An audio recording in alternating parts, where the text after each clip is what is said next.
The never-ending rattle of rain against sheet metal grew louder and louder throughout the day. Not from more rain, but more metal. The last castle was getting a new shed. A very big shed. A shed large enough that one might plausibly construct a spaceship in it. Just how big would such a shed need to be? That was one of the many unanswered questions that had to be ignored in this particular project. A square of thin wooden walls soon formed an annex on the side of the castle's workshop on the northern edge, and inside it was gathered everything the crew could find that might be useful for making a spaceship. This didn't amount to very much. They had hardly enough metal resources to build an airlock, and hardly enough mental resources to know why an airlock was even required.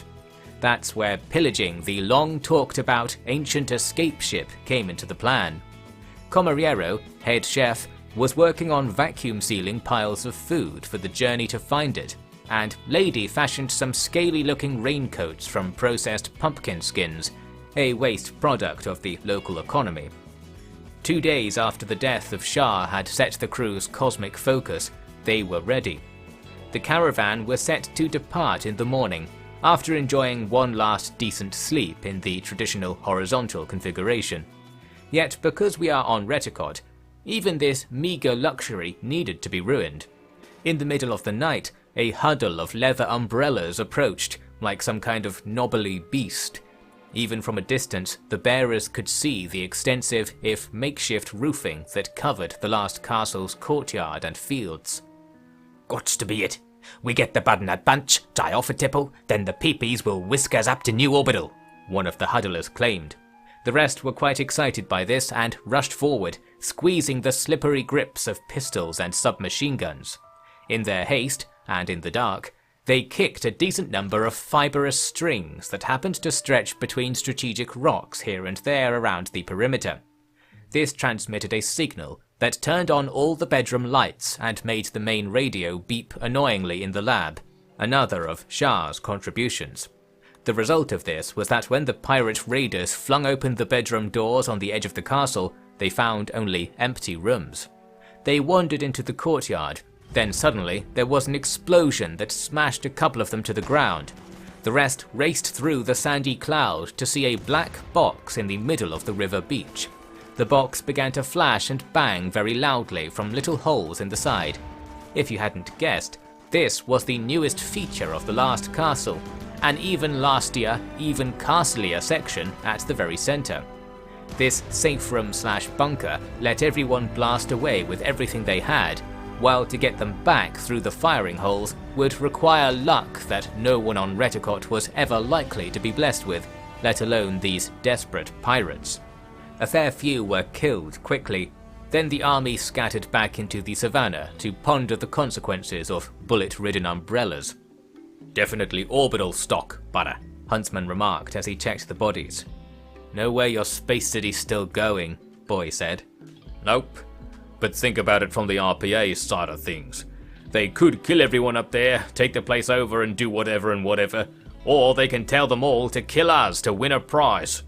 "Do you think they know what we're going to do?" Lady asked. "Nah. Remember, they can land a big fat colony ship right on top of us whenever they want. No tripwire's gonna prepare you for that, butter. They won't know what we're up to until it's too late." "The tribes will know," Comariero said. "They will track us from the moment we leave to when we return, and they will know that we are holding on to unusual treasures. It could be enough to leave the caves, even at the cost of many years." "Can't doubt we're putting a trucking target on our backs here," Holt said. "We'll need to whip up more bullets for sure." "We don't have to fight everyone," Stave said. "Not if we just tell them what we're going to do. They'll help us." "Meat man, if you told me you were going to save the world, I would still kill you," Kerma said. Staves seemed a little crestfallen at this, but Kerma gave him a wide smile. "Luckily, I know you are true. I will only kill you if a very fierce twist-up occurs. That is what I think you call love." "Thanks. I love you too, I think." "Wonk, don't say that," Lady said. "I know, sorry. I don't really love any of you. I'll be in the barn." Now the final preparations were made. The megasheep was strung up with all the vacuum-packed food, bundles of hay, and of course the all-important woven sheets covering the labyrinthine world inside the herd. It was enough to walk to the end of the world and back, which means it was enough to do exactly what this caravan had to achieve. 2 hours later, the woolly blob was ready to save the world, and the brave pioneers were taking their place in the living quarters deep within. Everyone else gathered to see them off. "You sure about this?" Boy asked. "Completely. This is what we came here for, isn't it?" Lady replied. "You believe that?" "Don't you?" "If you do, I do." "This will save us. This is the Hillikat that will take us home and make it whole." "Yeah, I think you're right." "Come on, Starlight. Saved you a good spot in here, butter," Huntsman shouted from inside the flock. With a nod to Boy, Lady entered the furry domain, taking her place at the center of the mighty caravan. I should briefly explain the wider geography of Retakot, since it's about to be of increased relevance.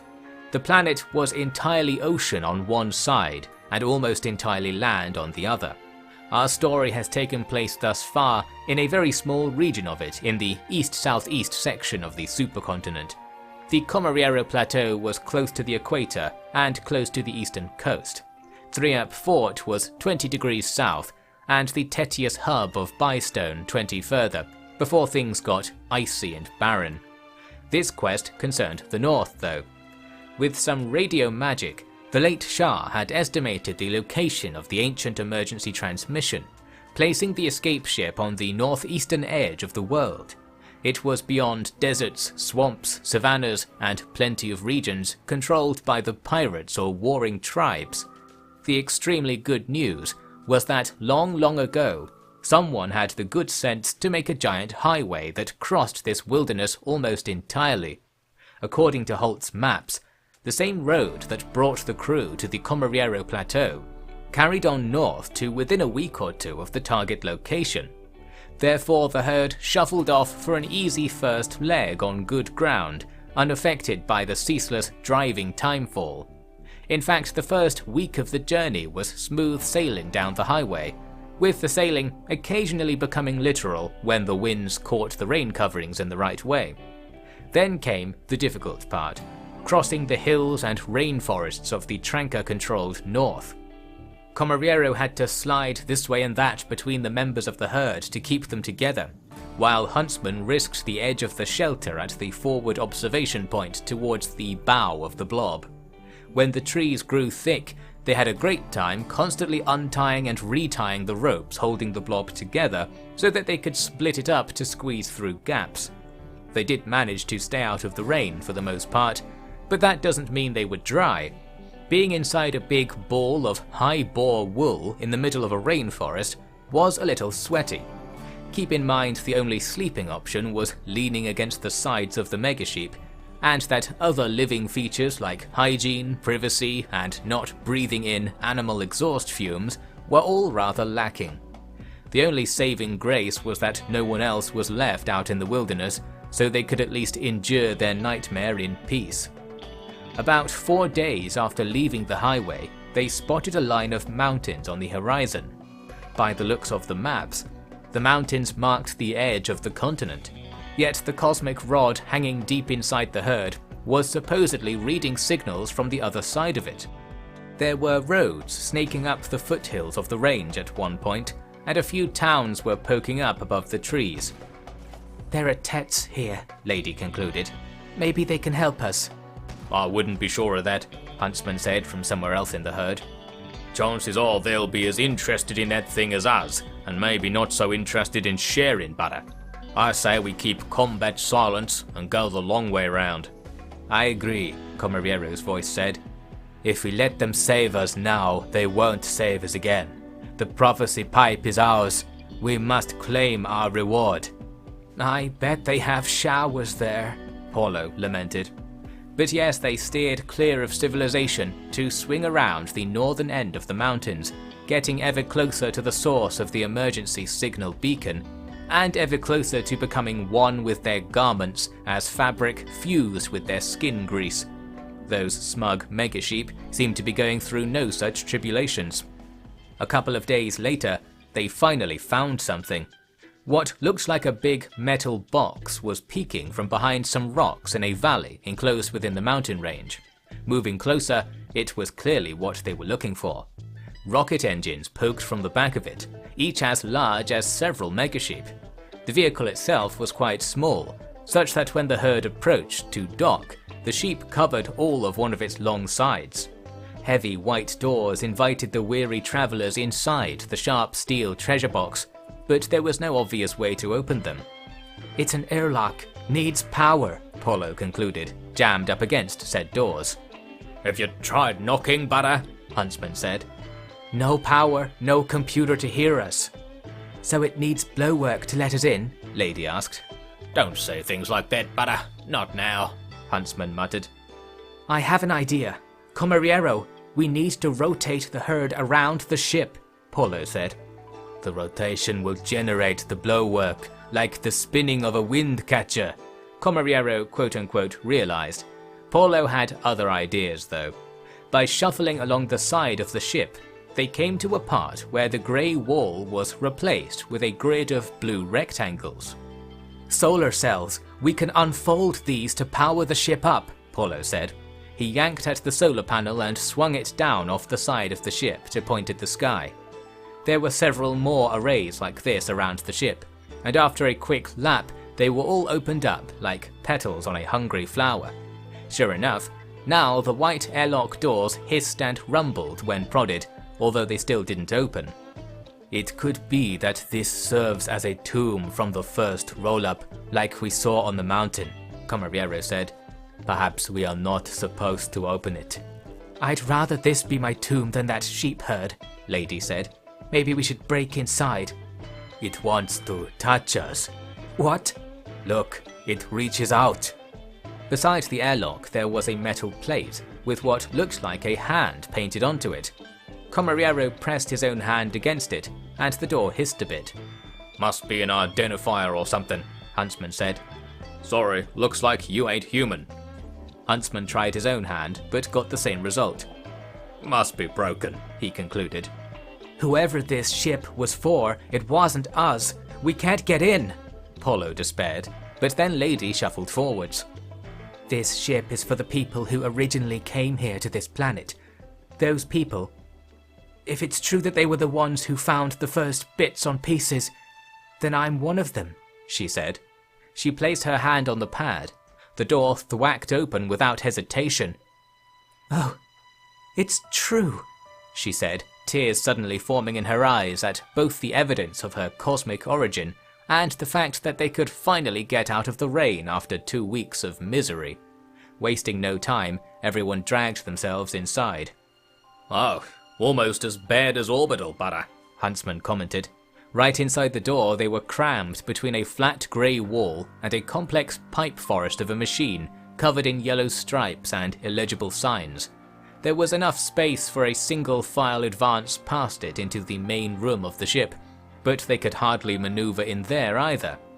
The ship was an upside-down capital T shape, with the airlocks and heavy engineering rooms in the wings, and a long series of stasis pods in the main chamber, extending up the length of it to a set of controls at the tip. Looked like it could take a crew of 20, as long as most were content to stay in bed the whole time. Nothing in the way of living quarters was found, so the dream of a shower in millennia-old water was over. It was only an emergency escape ship after all, and perhaps in the old days a shower was never more than a short flight away. Plus, with stasis pods, all flights are short, you could say. "Hey, this is what we need," Paulo reported from the back of the ship. There was a locker filled with racks of green pods. They were warm to the touch, even though the interior of the ship was kept icy cold by air conditioners whirring away all over the place. "These are uranium fuel pods, probably old-fashioned these days, but the most reliable fuel source in the galaxy. I guarantee you no one else on this planet has any of these. Might be enough to blast off before anyone can stop us." "What about the rest of this stuff, Butter?" Huntsman asked. "No way we can make these machines back in the workshop or whatever." "That's why we have to be extremely careful. We have to take apart the control units for everything. Those are irreplaceable. And the reactor chamber will have to come out in one piece. We'll need a sled or something. Then there's the heat sinks, made of plastisteel. We'll have to melt them down afterwards. The gold cables connect the core to the rest of the components, and we absolutely have to recover them in the order indicated by the number of stripes on the side. The oxygen cycler at the front is... What we're going to do is leave Paulo explaining the enormity of the task of disassembling the ship, and move on to later the same day. Much of the rear part of the ship's interior had been twisted apart and collected into neat piles. Lady was busily labeling them for reassembly, while Comariero and Huntsman turned to a cruder task, breaking stuff. You see, the ship's hull was made of extremely pure alloys designed for the rigors of space. At the very least, they would need to collect some samples to take home. With a lot of clanks and grunts, Crowbar Comariero and Hammer Huntsman ripped first the interior panels from the walls, then bundles of blowwork pipes and chunks of super heavy spongy space insulation, and finally long strips of outer hull. By smashing joins holding the strips together from the inside, quite a lot of it crashed out into the mud around the ship to be collected. Too much, in fact. It was only a few hours after they first started disassembly that work was halted, simply because their megaship herd was never going to be able to get everything moving. Large cargo doors in the right-hand wing allowed a couple of sheep to come into the ship at a time and be plastered with metal plates all over. The actual cargo bags were filled with the fuel pods, which only just fit after the emergency food supply was dumped out. Soon a fleet of cyberpunk hedgehogs was milling about outside the partially gutted spaceship. By then it was evening, and the group were sitting at the front of the ship on top of upturned fuel pod crates, looking through the front windows at the furrowed clouds sailing above them. "It's going to be harder than I thought," Paulo said. "We need to expand the herd. The meat man will save us again," Comariero said. "Will it be enough, Paulo?" Lady asked. "Doubt it, but we can build our own components thanks to Shar. We've got the rough designs, and aside from that, space is kinda easy. Don't matter much what shape you make, since it'll float in any case. Still, the more genuine parts we have, the better. Do you think we could have just gone to space in this today?" "That's what it was designed for, and it was fueled up, so yeah. Wouldn't try it with the hull plates missing now, though. Yeah, I didn't really... It was nothing." "There is no place yet in space we need to go. We are not apart from the others here," Comariero said. "I know. I just hope we really can build something, since now we have no choice." "Having no choice is what the Rim's all about, Starlight," Huntsman said. "Every single person here's been busting for a chance at the good life for thousands of years. Thing is, guards in the core don't let you go back, no matter what. You get stuck here, or on orbital, then your only shot at becoming a real human again is to hope the RPA pick you up as a killer for hire one day, and all that butternut. Making a ship to escape. The old classic. Don't matter if it's just a vacuum-packed fantasy, butter. We're already dead if we stop moving. So here's the plan. We lie on this freezer floor and get our fill of the X-axis for a while. Then at first light, we'll get our sorry selves into that metal slow shell we've made, and walk till we're asleep again, or whatever." "That sounds perfect, Manny," Lady said. "Hey, don't! That's not my name." "Why don't you guys keep the room with a view?" Paulo suggested. "We'll take the back." Comariero seemed bothered by this, then said, "If you have a real name, it shouldn't be hidden. Not here." With this, he went to find a warm spot where the reactor used to be. At the rear of the ship, the missing hull plates outside let the sound of the pouring rain soothe them to sleep, an experience the megaship received as well as they lay inside their new metal shells. In the morning, a long journey began. The old prophecy of a crusade to return a lost Hillicat comes to mind. Perhaps one day, with all this spaceship stuff, a cosmic bridge back to the world of the blessed bits could be forged. Just got to keep putting one foot in front of the other, and keep your balance against a giant sheep.